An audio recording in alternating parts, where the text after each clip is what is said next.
আমরা কি দেখলাম যে খুব বেশি বঙ্গবন্ধু বঙ্গবন্ধু চলতেছে, বিরক্তকর হয়ে গেল ব্যাপারটা, মানে মূর্তি হয়ে যাচ্ছে, লোকজন পূজা করতে শুরু করছে, ইভেন সরকারি চিঠির উপরে এই বঙ্গবন্ধুর ছবি দেওয়া। 50 বছর না 100 বছর পূর্তি, হ্যাঁ, জন্ম মানে এটা আর কোথাও দেখি নাই। দেশ বিদেশে অনেক চিঠি দেখছি ভাই, ঠিক আছে, দেশি বিদেশি অনেক করেসপন্ডেন্স দিচ্ছি, কোথাও আমি দেখি নাই যে এরকম মনে করেন যে এর দেশের প্রধানের ছবি লাগায় দিয়ে তারপর চিঠি আসে। তো তখন মানে পাবলিক ফিল করতে শুরু করলো যে it's it's happening too much. এখন আপনি ব্যাপারটা অনেকটা জিগিরের মতো হয়ে গেল যে মানে আমরা কথাই শুরু হইতো যে জাতির জনক স্বপ্নদ্রষ্টা এই সেই দিয়া আগে 1.5 হাত লম্বা একটা মনে করেন যে গৌরচন্দিকে দিয়ে তারপরে শেখ মুজিবুর রহমানের নাম আসতো। তো এইটা আস্তে আস্তে পাবলিকলি আমাদের ভেতরে আসলে এক ধরনের বিরক্তির সৃষ্টি করছে, আমি এটার উইটনেস। এরপরে আমার ধারণা প্রথম চমক খেলাম আমরা হচ্ছে জুলকারনায়ের সাহেবের ওই রিপোর্টটাতে, রাইট রাইট, যে রিপোর্টটাতে আসলো যে ওই প্রাইম মিনিস্টার ম্যান। ম্যান। তখন আমরা আরেকটা ধাক্কা খেলাম, আরে মানে সেনাপ্রধান, এটাও সম্ভব। তারপর আবার আল জাজিরার মতো ইয়া থেকে রিপোর্ট আসছে, এবং এই রিপোর্টে রিপালস করার জন্য ডিফেন্ড করার মতো ডিফেন্ড গভর্নমেন্টের কাছে মানে গভর্নমেন্টও পারলো না, আর্মিও পারলো না ডিফেন্ড করতে। আমরা আরেকটা ধাক্কা খেলাম, তার মানে আমরা চিন্তা করলাম সামথিং ইজ রং। এর ভেতরে পিনাকি মনে করেন যে ভিডিও বানানো শুরু করলো। তো ফার্স্টের দিকে আমরা চিন্তা করতাম এই লোকটা খালি কাকা করতেছে কি, দেশ তো ভালো চলে, কারেন্ট তো যায় না, তারপরে বঙ্গবন্ধুর বটিকা সকাল বিকাল খাইতেছি, আমাদের তো পেট খারাপ করে না, এই লোকটা কেন চিল্লায় মাঝখান থেকে। তো আমরা ইনিশিয়ালি ভাবলাম ও হচ্ছে কনস্পিরেসি থিওরিস্ট, ঠিক আছে, শুরুতে আমরা তাই ভাবলাম। কিন্তু কয়দিন পরে দেখি পিনাকিরা থামাইতে পারতেছে না। কেন থামাইতে পারতেছে না? কারণ পিনাকির বক্তব্যে লজিক ছিল, এভিডেন্স ছিল, এবং পুরা আওয়ামী লীগের যে থিঙ্ক ট্যাঙ্ক আছে, এই সিআরআই টিআরআই যারা আছে, এবং এই যে বিশেষ কিছু এনজিও প্রধান আছে যারা এটার পিছনে ফান্ডিং করতো, তারা মিলে পারতেছে না এক পিনাকিরে, তার যে কথা আছে এটা থামাইতে পারতেছে না। আমরা পাবলিকরা আরো শোনা শুরু করলাম। যতক্ষণ মনে করেন যে আমরা টিভি খবর দেখি, যতক্ষণ না আমরা মনে করি যে অন্য কিছু দেখি, প্রতিদিন আমরা ওয়েট করা শুরু করলাম যে পিনাকির এপিসোড কখন আসবে। সাথে ইলিয়াস হোসেন। ইলিয়াস হোসেন আমার সেগমেন্টে আগে রিচ করে নাই, টু বি ভেরি ফ্র্যাঙ্ক। ওকে ওকে ওকে, হ্যাঁ। মানে আমি তার অডিয়েন্স না, আমি এখনো ইলিয়াস হোসেন ভাইয়ের জিনিসপত্র ইদানিং দেখি, এই যে বিজিবির বিডিআর এর ব্যাপারে যেটা হয়েছে এটা দেখি, বাট আরেকটা সেগমেন্টকে অফকোর্স মানে ইলিয়াস ভাইয়ের একটা আলাদা সেগমেন্ট ছিল। এরপরে আসলে কনক সারোয়ার ভাই, বাংলাদেশে ডক্টর জাহিদ, ঠিক আছে। তো এরা যখন একসাথে বলা শুরু করলো এবং আমরা লক্ষ্য করলাম যে কিরে, আমরা তখন মিলাইতে শুরু করলাম, আসলে তো মানে এরা তো কনস্পিরেসি থিওরি স্টাইলে আমরা ভাবছিলাম যে এটা করতেছে, কিন্তু ওরা যা বলতেছে এটা তো মিলে যাচ্ছে অন গ্রাউন্ডে। এরপর আর একটা ধাক্কা খেলাম আমরা কবে, সেটা হচ্ছে যখন এস আলমের এত বড় কেস, কিন্তু সরকার বলল যে এই কেসটা আগামী নির্বাচনের আগে আর ওপেন করা হবে না, এক্সফাইজ বানায় ফেললো এটারে। তখন আমরা পাবলিকরা আসলে দুশ্চিন্তায় পড়ে গেলাম যে আসলে হচ্ছে কি, আদানি কেস, এই কেস, ওই কেস। এটা তার সাথে যুক্ত হইলো কি, এই পিনাকি সবার ফার্স্টে ওপেন করে দিল রিজার্ভ নাই, হ্যাঁ, এবং তার প্রেডিকশনগুলো এত চমৎকারভাবে লাগতে শুরু করলো যে গভর্নমেন্ট এটাকে ডিফেন্ড করতে পারতেছে না, মানে যেটা বলতেছে সেটাই হচ্ছে। সেটাই হচ্ছে, এবং গভর্নমেন্ট এটাকে ডিফেন্ডই করতে পারতেছে না।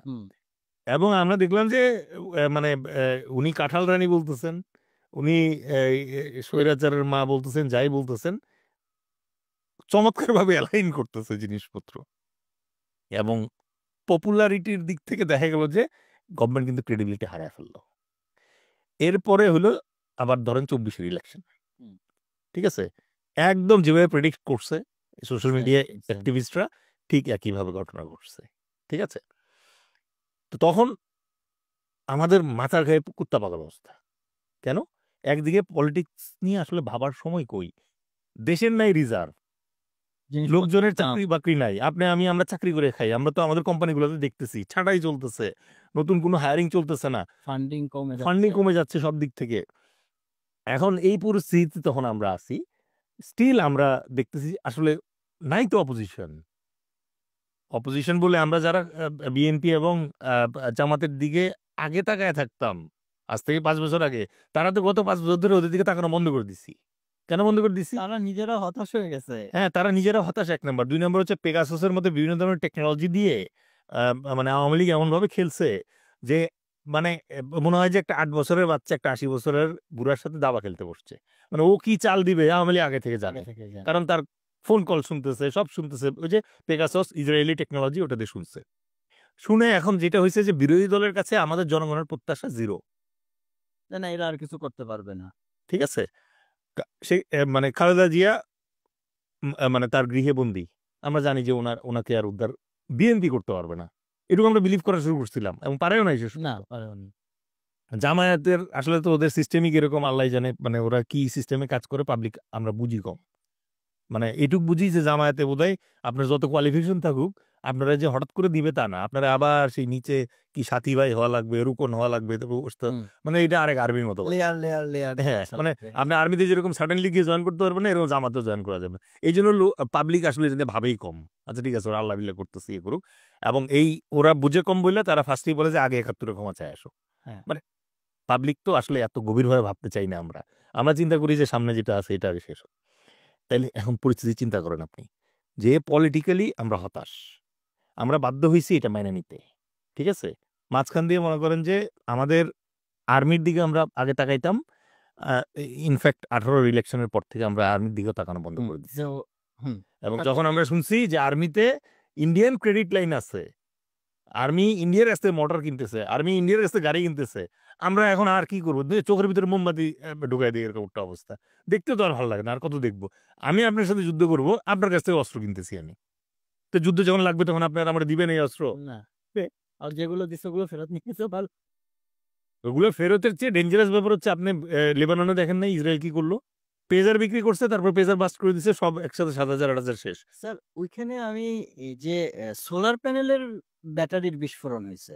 হ্যাঁ, এই জন্য আমি বললাম। আপনি হচ্ছে walkie talkie, Japanese walkie talkie, যেটা হচ্ছে 10 বছর আগে প্রোডাকশন বন্ধ হয়ে গেছে, তার ব্যাটারিতে বিস্ফোরণ ঘটছে। তো তাহলে এই জন্য আমি বললাম যে আপনি আপনার পোটেনশিয়াল এনিমির কাছ থেকে জিনিসপত্র কিনলে পরে এই সমস্যা। আপনি দেখবেন যে প্যারাশুট তেলের ভিতরে বিষ মাখায় দিছে, আপনি শেষ। ইন্ডিয়ান তেল তো এটা নাকি? হ্যাঁ, হ্যাঁ, হ্যাঁ। যাই হোক, প্রসঙ্গে আসি যে কিভাবে বিপ্লবের ক্রনোলজিটা ছিল। ওইরকম একটা পরিস্থিতিতে হঠাৎ করে মনে করেন যে আমরা শুনলাম যে কোটা নিয়ে ছাত্ররা চিল্লাচিল্লি করতেছে, রাইট? তো ফার্স্টে কি চিন্তা করলাম, এর আগে তো নূরও একবার চিল্লাচিল্লি করছিল। এই কোটা বিরোধী আন্দোলন ফার্স্টে নূর শুরু করছিল না, 18-তে। বিপি নূর। আমরা চিন্তা করলাম যে ওইটা এজ এ পাবলিক ভাই এটা নিয়ে এত আমার মানে আমাদের এত ইয়ে ছিল না।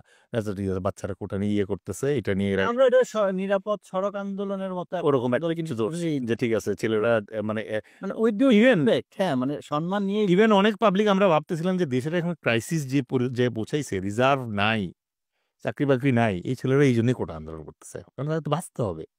ঠিক আছে, আমরা এখানে চুপচাপ। তারপর কোটা আন্দোলনের যে ঘটনাটায় ওই যে শেখ হাসিনা যখন বললো রাজাকার, আরো ফুসে রাজাকারের বাচ্চা, তখন পর্যন্ত ধরেন আমরা কি চিন্তা করলাম, এই শেষ, এই ভদ্রমহিলাটা কাজ করলো, এটা এখন তো এই সরকার মানে সরকার মনে হয় পড়ে যাবে এটার জন্য। এই যে আমাদের মাথায় আসা শুরু হইলো। আসলে স্যার একটা সত্য কথা, মানে এই একটা কথাই কিন্তু এক্স্যাক্টলি। এখন তাহলে আপনি আমাকে বলেন, এই যেদিন উনি এই কথা বললো ওই দিন আপনার মাথায় আমার মাথায় একসাথে স্পার্ক করলো, এটা তো ভাই বৈষম্য বিরোধী আন্দোলন মানে আমাকে স্পার্ক করায়নি।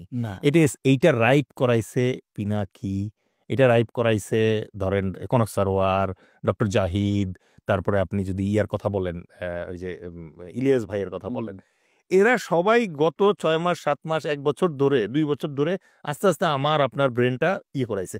ভাই আপনার তো আর কোটায় চাকরি দরকার নাই, আপনার বাচ্চা ছোট, রাইট? আপনার ভাইরাও কেউ কোটা এখন চাচ্ছে না, তাহলে কোটা কিভাবে আপনার সাথে রিলেট করলো? রিলেট তো করে নাই, কিন্তু আপনার মাথায় তখন রিলেট করছে যারে আমার এই যে কোটা বিরোধী যে ব্যাপারটা আছে এইটারে সরকার এই প্রথম দেখতেছি ম্যানেজ করতে পারতেছে না। যখন আমরা দেখলাম মোরগঞ্জে নাহিদরে পিটায় মোরগঞ্জে পাশাল আল্লাহ নাই ফেলছে, ওই ছবি যখন আসলো, উরাদের উপরে যখন পেপার রেখে নাহি দিয়ে করতেছে, তখন আমাদের মাথায় আসলো যে ইটস হ্যাপেনিং টু মাচ। আর তার চেয়েও বড় যেটা আমাদের কাছে মনে হয়েছে, এই যে এতদিন ধরে আমরা প্রিপারেশন নিচ্ছি, পাবলিক প্রিপারেশন, তখন আমরা এটার সাথে আমাদের অ্যালাইনমেন্ট খুঁজে পাইলাম। আমরা অ্যালাইনমেন্ট খুঁজে পাইলাম, পাওয়ার পরে যেটা আমরা পলিটিক্যাল দলগুলোর সাথে অ্যালাইনমেন্ট পাই। পলিটিক্যাল দল তো নাই যায়, তখন তো আমরা বিএনপির দিকে তাকাইছিলাম, বিএনপি কি কোনো বিবৃতি দিচ্ছে? কোনো বিবৃতি দেয় নাই, জামাতের কোনো বিবৃতি নাই। এখন ক্লেম করতেছে যে ভেতরে শিবির ছিল, সেটা থাকতে পারে, আমরা তখন জানতাম না। বাট তখন আমরা পাবলিকরা হঠাৎ করে দেখলাম যে ওদের যে দাবি দেওয়া এইটা ইম্পর্টেন্ট না, ইম্পর্টেন্ট হচ্ছে ওরা যেই স্টাইলে আগাইতেছে এই স্টাইলে মনে হয় সবটা ফালানো যাবে। কেন? কারণ এই প্রথম আমরা দেখলাম যে একটা মুভমেন্ট, যে মুভমেন্টের কোনো একক নেতা নাই। এই প্রথম আমরা দেখলাম যে একটা মুভমেন্ট, যেই মুভমেন্টটা এমন একটা ভেলোসিটি পাইতেছে যেটার জন্য এই পেগাসাসধারী আওয়ামী লীগ সরকার, তাদের যে থিঙ্ক ট্যাঙ্ক, তারা এই স্টাইলে অ্যাটাক এর আগে দেখে নাই। প্রশ্ন ঠিক আছে, মানে কমন পড়ে নাই। হ্যাঁ, এই প্রথম তারা এমন একটা স্ক্রিপ্ট পাইলো, কোশ্চেন পাইলো যেটার আনসার স্ক্রিপ্ট তাদের দেখা নাই। দেখেন তারা খুব ব্রেন স্টর্মিং করলো, তারা বিভিন্নভাবে চেষ্টা করলো যে এটা কিভাবে থামানো যায়। জামাতে নিষিদ্ধ করলো লাস্টে ইভেন জামাত, কিন্তু তারা দেখলো যে না, এই লাইন অফ অ্যাটাকটা যেটা আছে এটা বিএনপি স্টাইলের অ্যাটাক না, মানে না। অথবা তাদের নোন স্টাইলের অ্যাটাক না, এতদিন যেটা ধরে এই যেটা করে। তারা Yes. করে আসতেছে সেই স্টাইল না। Is absolutely out of the box একটা সিনারিও। এখন আপনি মনে করেন যে কোনো নির্দিষ্ট নেতা পাচ্ছেন না, যে এরে যদি কিনে ফেলা যায় অথবা এরে যদি আটকানো যায় তাইলে হয়তো এদেরকে থামানো যাবে। এখন ওই জায়গাটাতে এসে ভাই, ওই যে বেসরকারি বিশ্ববিদ্যালয়ের যারা আছে তারা ক্লেম করলো, এখন এটা কি মানে ক্লেম সঠিক কিনা আমি জানি না, বাট তারা 9 দফাকে 1 দফায় পরিণত করে তুললো। এবং এই 1 দফাটা হয়ে গেল কখন? যে এখন সরকার পতনের আন্দোলন হবে। That is the time when public এসে এই বৈষম্য বিরোধী ছাত্রদের সাথে এক হয়ে, ঠিক আছে, এইটা হচ্ছে যুগ সন্ধিক্ষণ। তখন মনে করেন যে আমরা বুঝলাম যে না, এরপরে যেমন আমি একটা মানে কি বলে গেটেড সোসাইটিতে থাকি, মানে হচ্ছে ডিওএইচএস এ থাকি। সেই ডিওএইচএস এর ভেতরে আমরা তখন মনে করেন যে বউ বাচ্চা সহ মনে করেন রাস্তায় নেমে আসলাম, ঠিক আছে। ডিওএইচএস এর ভেতরে মনে করেন যে আওয়ামী লীগের গুন্ডারা পুলিশ সহ ভেতরে ঢুকে গেল, ঢুকে গিয়ে বাড়িঘরের মধ্যে ভাঙচুর করলো, গুলাগুলি করলো ওই জায়গায়। দেন উই থট যে এনাফ ইজ এনাফ, ঠিক আছে। তখন গিয়ে মনে করেন যে 5ই আগস্ট ঘটলো। 5ই আগস্ট ঘটলো, আমরা মানে ইয়েতে গেলাম, ওই যে কি বলে গণভবনে গেলাম, গণভবনে গিয়ে তারপরে আমরা ইয়ে করলাম সবকিছু। গণভবনে গেলাম, কিন্তু 5ই আগস্ট বঙ্গভবনে হিট করলো না। কেন করলো না আমরা এখনো জানি না। এখনো তো হিস্ট্রি হয়ে সারে নাই। এখন তো জিজ্ঞেস করা যায় যে আপনারা যারা গণভবন পর্যন্ত যাইতে পারছিলেন, ওই ঢেউটা বঙ্গভবন পর্যন্ত গেল না কেন? তাহলে তো আজকে আর আমাদের এই জগদ্দল পাথর নিয়ে ঘুরতে হয় না, রাইট? ঠিক আছে, আচ্ছা। এখন তাইলে এই 5ই আগস্টের পরে কি হলো? আমরা ইভেন আপনি আমারও ছবি দেখবেন যে আর্মিকে মিষ্টি খাওয়াচ্ছি আমরা হ্যাঁ ওই জায়গায়। হ্যাঁ। এই তো হলো হিস্ট্রি।